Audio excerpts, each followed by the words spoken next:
You'll understand that the sky is beautiful because, after all, it is the roof of a world full of fears and tears.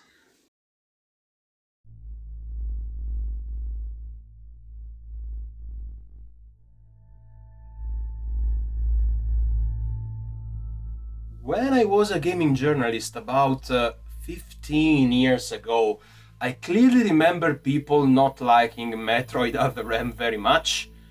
I've bought it after a couple of years, I've never played it, and then I forgot all about this topic until a couple of months ago. During a stream, this whole thing re-emerged from nothing, and nobody knew exactly what to say about it. We all remember the criticism, yes, but not much more than that. After that, something unexpected happened, at least for me. Somebody published an article on a recent gaming magazine issue complaining about the game and the fact that Samus shouldn't have been so weak and obedient, and that she should have been, in any occasion, a silent badass. Fortunately for me, when I read the article, I had just completed the game. The first 3 games of the series, Metroid, Metroid 2, and Super Metroid, all came out on consoles that, excluding some genres, never offered much in terms of character or narration development. These 3 games focus mostly on the atmosphere and on the sense of solitude, and Super Metroid is very good at that, but at the time we didn't know much about Samus, apart from her being a human injected with alien DNA. Metroid Fusion on the Game Boy Advance was the first game that let Samus talk about herself as a person. In Fusion, Samus finds herself obeying the orders of an AI that she names Adam, in respectful memory of an old commander of hers when she was a soldier in the Galactic Federation, who died in unexplained circumstances. Metroid Other M takes place before Fusion and defines those circumstances. And we probably were not ready for them. Metroid Other M did something that every game in the series before it never did, aside from Fusion, in part. It made Samus into a human being, and as such, she lived what we live, and that probably scared us much more than we expected. In the game, Samus is a real human being, from beginning to end. Disobedient and obedient at the same time. She faces life, her losses, her traumas, and her problems like anyone would. When she finds out that Ridley, the assassin of her parents, is still alive, she has a PTSD attack and stays paralyzed for a couple of terrible, never-ending seconds. She understands the feelings of the women she meets and shares with them the complications of the relationships between mother and daughter. The title of the game is an anagram of mother, after all.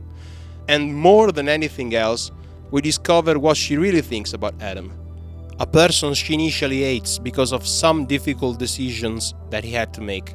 The reason why she left the Galactic Federation. But he becomes a respected friend, a sort of father figure, with a relation of mutual trust that didn't spare her any suffering and that brought to life the respect that she mentions in Fusion. Samus embraced fragility, and she discovers strength in her every single weakness. That's not what we usually like. We hate our weaknesses. This plot made me realize why people were complaining about this game. We don't want to see our weaknesses. We don't want to show them. We don't want to think about them as something useful.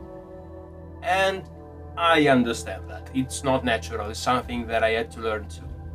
It really depends on who surrounds you and who you learn from.